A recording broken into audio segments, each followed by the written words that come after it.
ಎಲ್ರಿಗೂ ನಮಸ್ಕಾರ. Velava fast food, KRS main road, Mysuru. ಇಲ್ಲಿಂದ ನೋಡಿ, ಇವತ್ತು ಡಬಲ್ ಆಮ್ಲೆಟ್ ಮಾಡ್ತಾಯಿದ್ವಿ.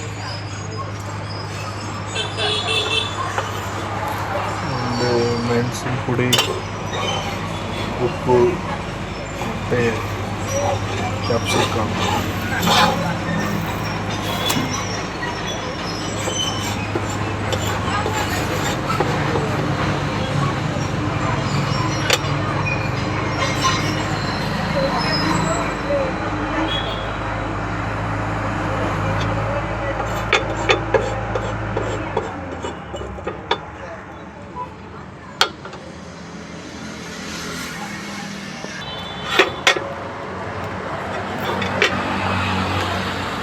ಆಮ್ಲೆಟ್ ಇಷ್ಟ ಇರೋರು ಲೈಕ್ ಮಾಡಿ, ಶೇರ್ ಮಾಡಿ, ಸಬ್ಸ್ಕ್ರೈಬ್ ಮಾಡಿ.